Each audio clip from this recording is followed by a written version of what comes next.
if you read that much long, he didn't get time. I didn't get time to ask about his speech.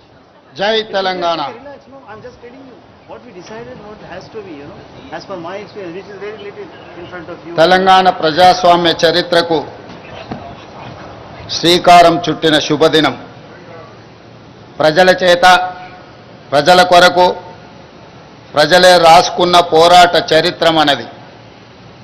Nizam నియంతృత్వంపై సామాన్యుడు సాయుధ పోరాటంతో సాధించుకున్న విజయం ఈరోజు మనము అనుభవిస్తున్న ప్రజాస్వామ్యం. ప్రపంచ ఉద్యమాల చరిత్రలో సువర్ణాక్షరాలతో లిఖించదగ్గ ఘనత తెలంగాణ సాయుధ పోరాటానిది.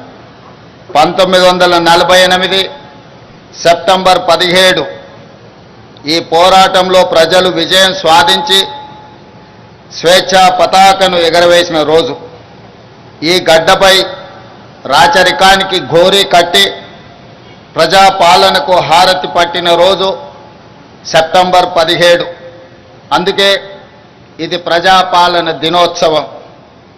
రాష్ట్ర ప్రజలందరికీ ప్రజాపాలన దినోత్సవ శుభాకాంక్షలు తెలియజేస్తున్నా. స్వేచ్ఛ మన జీవన విధానం. ఈ స్వేచ్ఛ సాధన కోసం ప్రాణత్యాగాలు సైతం వెనకాడని జాతి మనది. దీనికి చరిత్రనే సాక్ష్యం. అణిచివేత, పెద్దనారితనం, నియంతృత్వం, బానిసత్వ సంకెళ్లను బద్దలు కొట్టి స్వేచ్ఛకు ఊపిరి పోయడానికి ఊపిరి వదిలిన వందలాది మంది అమరులకు ఈ సందర్భంగా ఘన నివాళి అర్పిస్తున్నాను. సెప్టెంబర్ 17, 1948 తెలంగాణ చరిత్రలో ఒక మైలురాయి. అదేవిధంగా డిసెంబర్ 7, 2023 స్వరాష్ట్ర ప్రజాస్వామ్య ప్రస్థానంలో మరో మైలురాయి. లోతైన అవగాహనతో, సమకాలీన చరిత్రపై నిశితమైన విశ్లేషణతో నేను ఈరోజు ఈ మాట చెబుతున్నాను. ఎన్నో ఆశలు, ఆకాంక్షలతో మొదలైన స్వరాష్ట్ర ప్రస్థానం తిరిగి మళ్ళీ నియంతృత్వ నిర్బంధంలోకి జారిపోయిన తీరు గత ప్రభుత్వంలో మనం చూసాం. నాటి సాయుధ పోరాట స్ఫూర్తితో నిన్నటి నియంతృత్వ పాలనను ఓడించి ప్రజాపాలనను తెచ్చుకున్నాం. అందుకే డిసెంబర్ 7, 2023 కూడా ఒక చారిత్రాత్మక సందర్భంగా భవిష్యత్ తరాలకు గుర్తుండిపోతుందని నేను భావిస్తున్నాను. 77 ఏళ్ల తెలంగాణ ప్రస్థానాన్ని, పోరాట చరిత్రను, ఇక్కడ ఉద్భవించిన ఉద్యమాల సరళిని సంపూర్ణంగా అకలింపు చేసుకొని ప్రజల ఆకాంక్షలను అర్థం చేసుకొని మేము ఈరోజు పరిపాలన చేస్తున్నాం. అహంకారపు ఆలోచనలు, బంధు ప్రీతి, అశ్రిత పక్షపాతానికి మా పాలనలో తావు లేదు. కష్టమైన, నష్టమైన ప్రజలతో పంచుకుంటున్నాం. ప్రజల ఆకాంక్షలు, వారి ఆలోచననే ప్రామాణికంగా నిర్ణయాలు తీసుకుంటున్నాం. తీసుకున్న నిర్ణయాలలో మంచి చెడు విశ్లేషించే అవకాశాలను ఇస్తున్నాం. తప్పులుంటే దిద్దుకుంటున్నాం. మంచి చేయడమే బాధ్యతగా మేము భావిస్తున్నాం. అభివృద్ధిలో ప్రపంచంతో పోటీ పడాలన్న తపనతో పని చేస్తున్నాం. ప్రతి పేదవాడి ముఖంలో ఆనందమే లక్ష్యంగా సంక్షేమ పథకాలను, సంక్షేమ చరిత్రను తిరగరాస్తున్నాం. 7 దశాబ్దాలుగా తెలంగాణ ఆశిస్తున్న స్వేచ్ఛ, సామాజిక న్యాయం, సమాన అవకాశాలు మా ప్రభుత్వ ప్రాథమిక ఎజెండా. ఏ సామాజిక లక్ష్యాల కోసం తెలంగాణ తపించిందో, ఏ సమానత్వ సాధన కోసం మన గడ్డపై ఉద్యమాలు జరిగాయో, ఈ పవిత్ర లక్ష్య సాధననే మా ప్రాధాన్యత. అభివృద్ధిలోనే కాదు, స్వేచ్ఛ, సమాన అవకాశాలు, సామాజిక న్యాయం విషయంలో కూడా తెలంగాణ దేశానికి ఒక రోల్ మోడల్గా ఉంటుంది అని ఈ సందర్భంగా నేను తెలియజేస్తున్నాను. అదేవిధంగా మిత్రులారా, విద్యనే మన విజయానికి వజ్రాయుధమని నేను బలంగా విశ్వసిస్తున్నాను. ప్రపంచ స్థాయి అవకాశాలను అందుకోవడమే కాదు, శాసించే స్థాయి తెలంగాణ యువతకు రావాలి. దానికి విద్యనే ఒక మంచి మార్గం. అందుకే గొప్ప విజన్తో యంగ్ ఇండియా ఇంటిగ్రేటెడ్ రెసిడెన్షియల్ స్కూల్స్ని మనం ఆలోచన చేసి ప్రారంభించుకున్నాం. ఈరోజు నేను చెబుతున్నాను, భవిష్యత్తులో తెలంగాణ విద్యా వ్యవస్థలో విప్లవాత్మక మార్పులకు ఈ స్కూళ్ళు కేంద్రాలుగా మారబోతున్నాయి. విద్యపై మేం చేస్తున్న వ్యయం ఖర్చు కాదు, భవిష్యత్ తెలంగాణకు పెట్టుబడిగా మేము భావిస్తున్నాం. తెలంగాణ బిడ్డలు అన్ని రంగాల్లో రాణించాలనేదే మా ఆలోచన. అందుకే విద్యతో పాటు క్రీడలకు ప్రాధాన్యత ఇస్తున్నాం, ఇన్నోవేషన్కు పెద్దపీట వేస్తున్నాం. Young India sports university, young India skills university, young India police school రేపటి తెలంగాణ భవితకు భరోసా కేంద్రాలుగా మారుతాయి. రేపటి తరాన్ని యాచకులుగా కాదు, స్వీయ శక్తిమంతులుగా మార్చాలన్న సంకల్పంతో పని చేస్తున్నాం. దీనికి అనుగుణంగా రాష్ట్ర విద్యా పాలసీని త్వరలో తీసుకురాబోతున్నాం. ఈనాడు తెలంగాణ రాష్ట్రంలో తెలంగాణ ఎడ్యుకేషన్ పాలసీని తీసుకురావడానికి ఒక కమిటీని నియమించి తెలంగాణ భవిష్యత్ అవసరాలను, అదేవిధంగా ప్రపంచ చిత్రపటంలో తెలంగాణ యువత యొక్క ప్రాధాన్యతను పెంచడానికి ఈరోజు మా ప్రభుత్వం లక్ష్యంగా పనిచేస్తుంది. మిత్రులారా, మీకందరికీ తెలుసు, భూమి కోసం, భుక్తి కోసం, వ్యక్తి చాకరి విముక్తి కోసం చాకలి ఐలమ్మ, మల్లు స్వరాజ్యం, ఆరుట్ల కమలాదేవి వంటి తెలంగాణ వీర వనితలు పోరాటంలో ముందుండి నాయకత్వ పటిమను చాటారు. ఆ నాయకత్వ వారసత్వాన్ని పునికి పుచ్చుకొని నేడు ప్రజాప్రభుత్వంలో మన ఆడబిడ్డల విజయగాథలను దేశానికి ఆదర్శంగా నిలుస్తున్నాయి. మహిళా ఉన్నతి, తెలంగాణ ప్రగతి నినాదంతో కోటి మంది ఆడబిడ్డలను కోటీశ్వరులుగా చేయాలన్న లక్ష్యంతో మేం చేపడుతున్న కార్యక్రమాలు సత్ఫలితాలను ఇస్తున్నాయి. ఇందిరా మహిళా శక్తి పాలసీలో భాగంగా నారాయణపేట జిల్లాలో మహిళా సమైక్య ఆధ్వర్యంలో ఏర్పాటు చేసిన పెట్రోల్ బంకు ద్వారా 6 నెలల్లో 15,50,000 రూపాయల లాభం ఆర్జించి అవకాశం ఇస్తే అద్భుతాలు చేయగలరని మా ఆడబిడ్డలు ఈనాడు నిరూపించడం జరిగింది. డ్వాక్రా మహిళా సంఘాలు ఉత్పత్తులను విక్రయించేందుకు ప్రత్యేకంగా ఏర్పాటు చేసిన ఖమ్మం మహిళా మార్ట్ విజయవంతంగా నడుస్తుంది. రాష్ట్రంలో మరికొన్ని మహిళా మార్టులను ఏర్పాటు చేయాలని మా ప్రభుత్వం ఆలోచన చేస్తున్నది.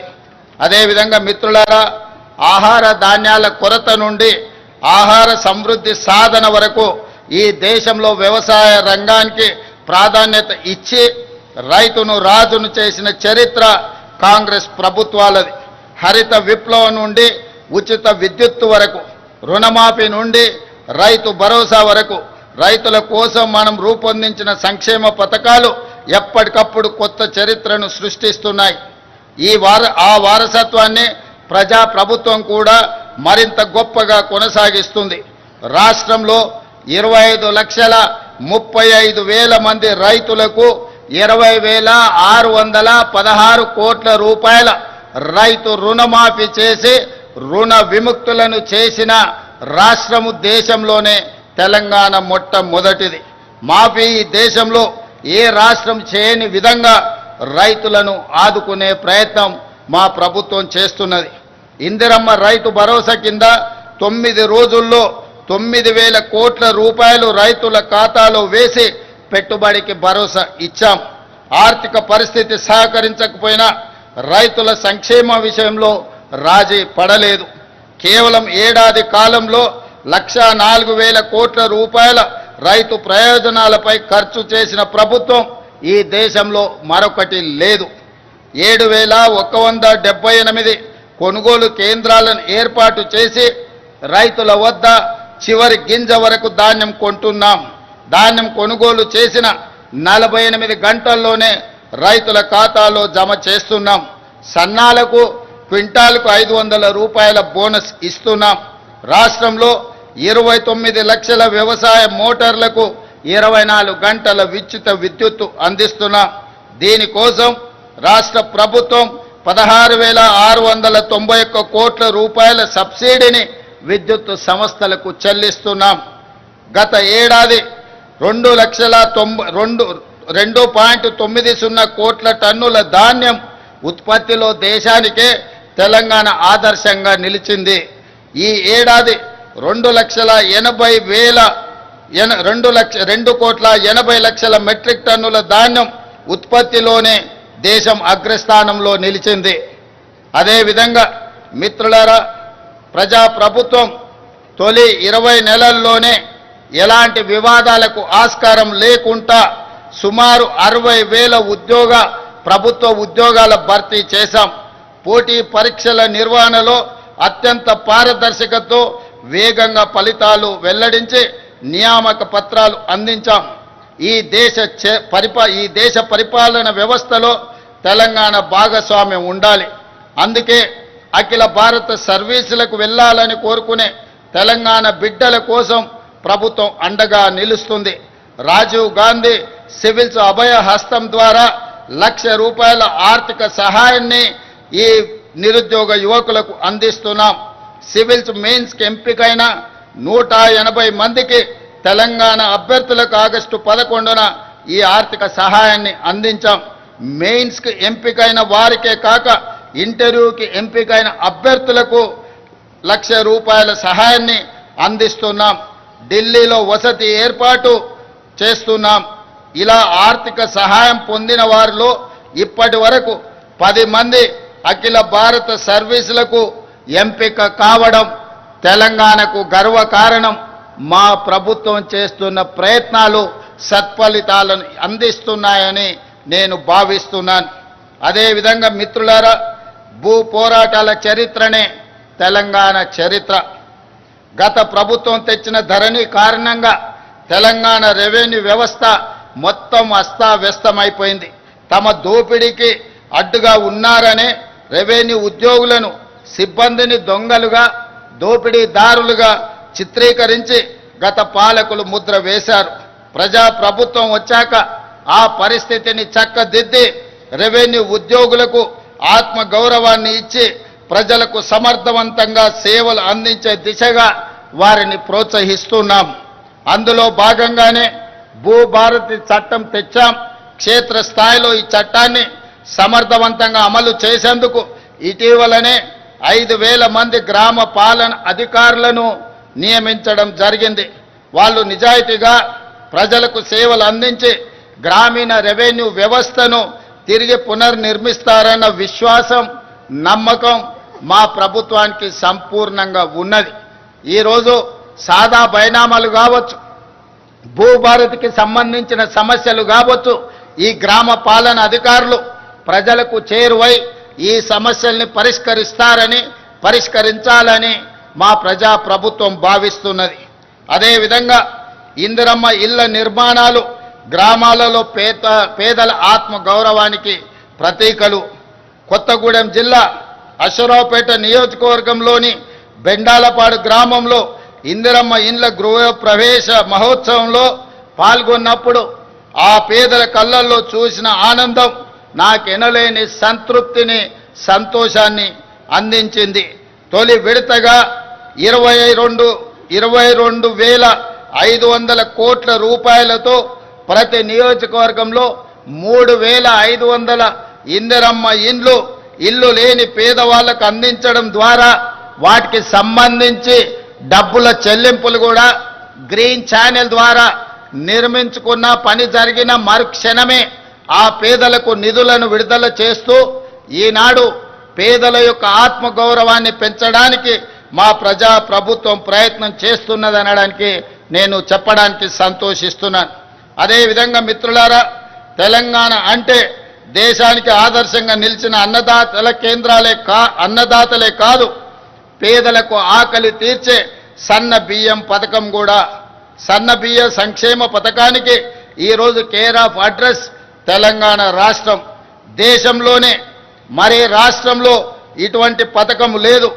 రాష్ట్రంలోని 3,10,00,000 మంది పేదలకు సన్న బియ్యం అందించడం ద్వారా ఆత్మగౌరవంతో బ్రతికి ఆ సన్న బియ్యంతోనే తమ సంటి పిల్లలకు తినిపించే పరిస్థితి, ఒక ఆరోగ్యవంతమైన తెలంగాణను, ఆత్మగౌరవంతో కూడుకున్న తెలంగాణను ఈరోజు పేద ప్రజానికానికి అందించడానికి ప్రజాప్రభుత్వం ప్రయత్నం చేస్తున్నదని చెప్పడానికి నేను సంతోషిస్తున్నాను.